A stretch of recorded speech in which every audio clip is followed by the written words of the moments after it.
back to the Listen Up podcast. As we all know, summer is coming to an end, and with that, I wanted to share some learnings with you all that I have discovered this summer from what has worked well for me as a hard of hearing person, what hasn't worked well, and how I've dealt with different summer scenarios.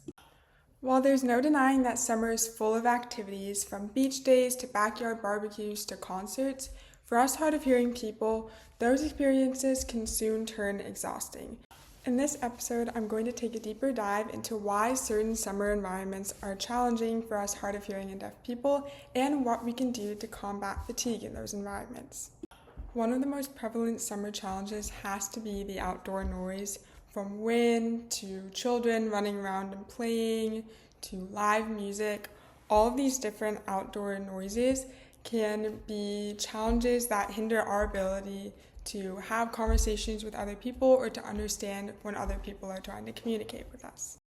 Truly one of the hardest listening scenarios to happen to me during the summer is when I'm outside, for example, at the beach, there's waves crashing behind me, there's a speaker playing music right next to me, there's kids running around, a group of people is talking right to the side of me, and I'm trying to have a conversation with a person who's far away so I can't see their facial expressions and I can't read their lips. That type of scenario during the summer really proves to be like the big overarching monster of listening struggles during the summer. And when these circumstances happen during the summer, I always find myself having to ask the person I'm having a conversation with to repeat themselves,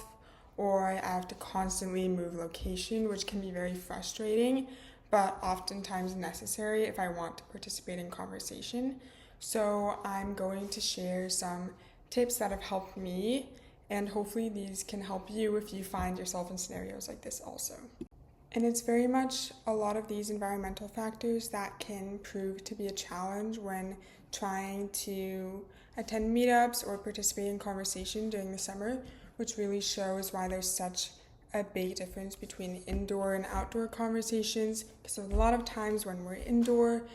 there's a lot less distraction, there's a lot less noise, environments are usually more contained, but really the outside opens a whole just plethora of things to consider and keep in mind when having conversations. And really the best way to define the nature of these scenarios is to think it's not that all of a sudden I can't hear or I'm not aware of what's going around me. It's just that there are too many things or too many sounds happening at the same time for me to focus my hearing onto one specific thing. Another big aspect of the summer is water activities, which I know for me, I'm not sure how it is for other people in the hard of hearing and deaf community, but for me, water days can be very scary, especially since I have cochlear implants and I'm often nervous, although they are technically waterproof for up to a certain depth. I do get worried about wearing my devices in the water, especially if I'm at the beach where there are really kind of more dangerous waves. I'm nervous about losing my devices or having them fall off in the water. So for me, going into the water with a group of people is really having to be okay with letting go of my devices and kind of disconnect a little bit from the hearing world for a while. And I know that for me, even after multiple years of having my cochlear implants, it can be very difficult for me to be in the water without my devices and notice that people are still able to socialize around me in the water and have to be sort of missing out on those conversations. And also having instances of trying to communicate with others in the water when I don't have my devices on or when I can't hear can prove especially tricky. And I do feel that beach days and water activities are often the events that I struggle with most over the summer. However, I will say over the years, I've become a lot more confident and comfortable in telling others the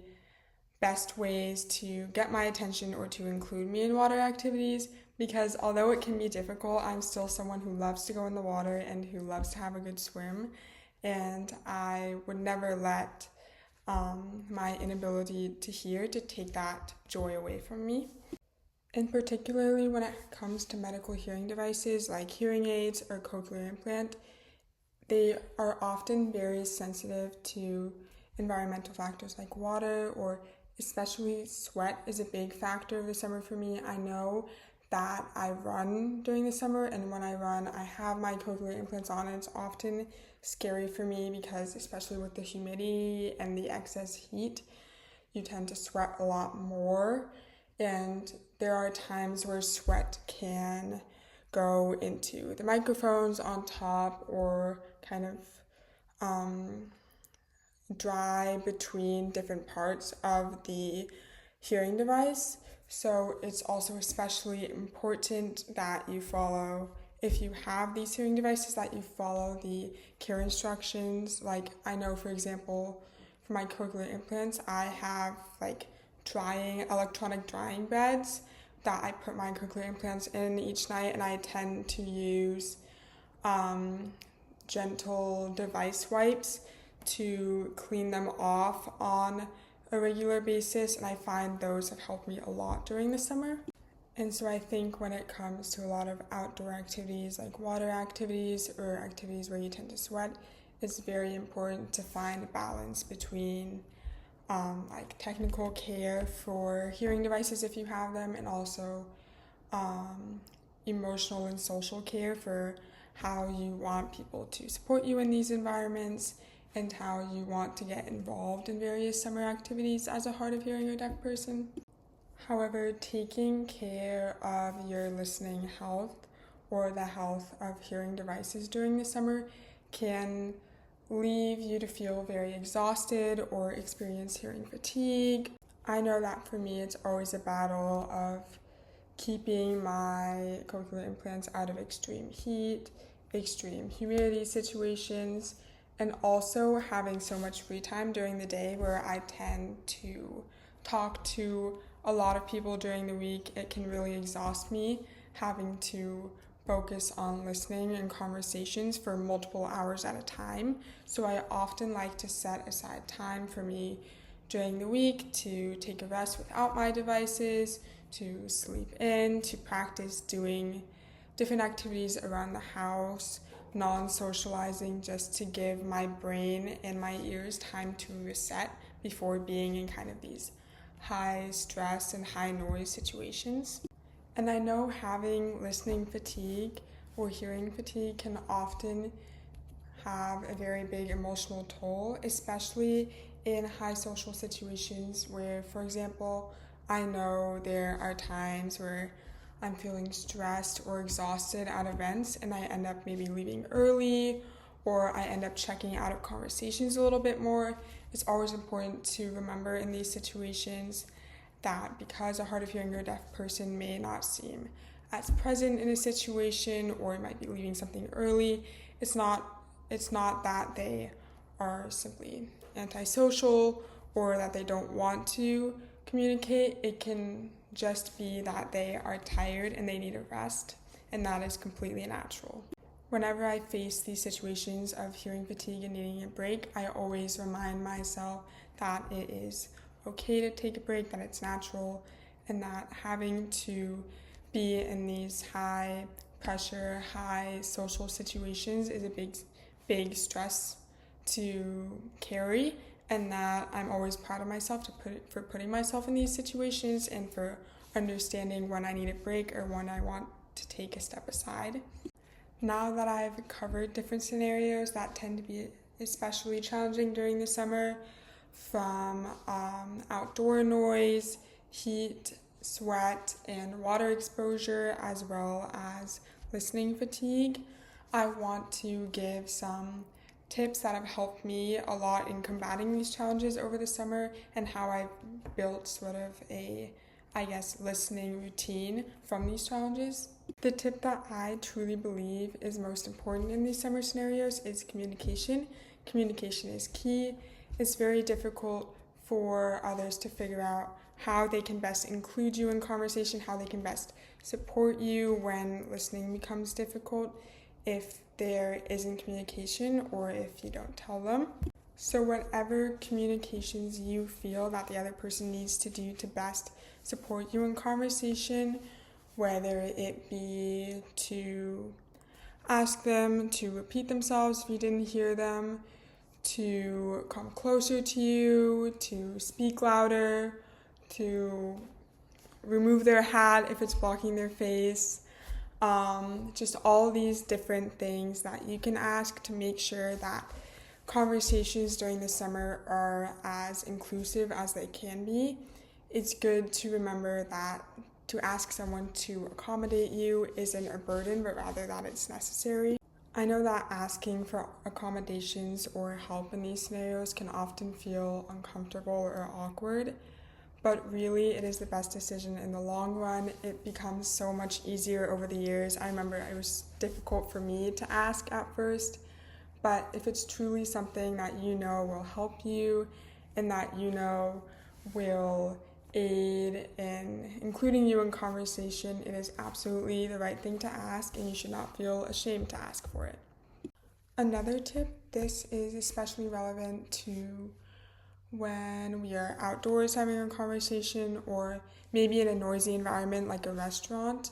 to move somewhere else or to go inside or to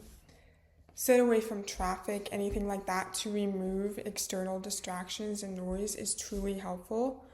I know, especially like when my family and I go to restaurants,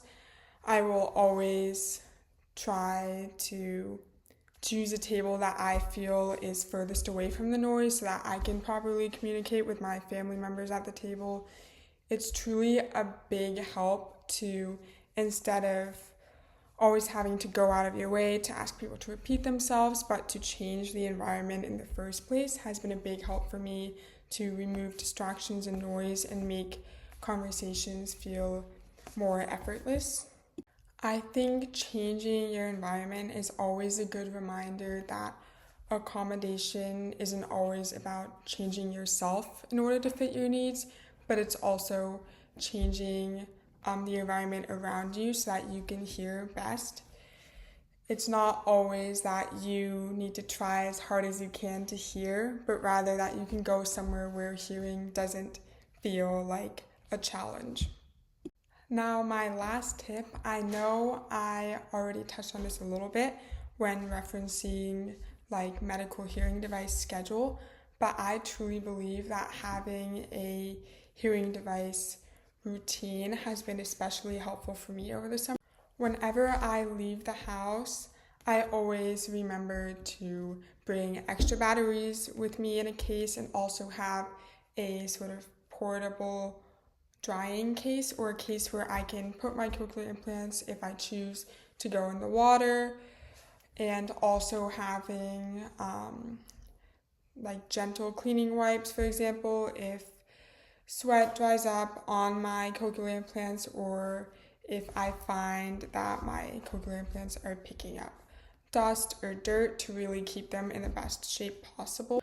With heat, always keeping them safe from the sun. For example, I find that during the summer, putting my cochlear implants under my hair is really helpful for keeping them safe from the sun and having excess heat on them. I find really having a sort of safety routine for my devices and my hearing over the summer has made it one less thing that I need to think about when I'm following this consistent routine of having extra gadgets or supplies in my bag whenever I go out. I find it especially helpful, and it removes a worry off of my mind during the summer. Now that I've discussed some of the struggles of summer as well as a few tips on how to combat those struggles, I really want to end this episode with a central message that I hope we can all take, and that is that while summer is full of opportunity, it brings its own challenges, whether it be environmental, with hearing fatigue, with feeling lost in conversation. It's always important to remember that you are able to ask for help and ask for accommodations, that it's not a burden, and also that doesn't always have to be you who's adapting to various scenarios, but rather that the scenarios can adapt to you. I think that's a very important sentence to keep in mind. and I really want to make sure to emphasize that although asking for help or accommodations can feel awkward and scary at first, it is absolutely necessary and okay to go through with it. It takes time and it will get better with time, and to not fret about how long it takes you to be involved in a conversation or how long your hearing journey takes, that everyone is different and that it's okay to take breaks and to step back, that it's totally natural. So I want to thank you all for coming along with me for this sort of end of summer review video. I hope you enjoyed it and I can't wait to see you in the next episode. Bye!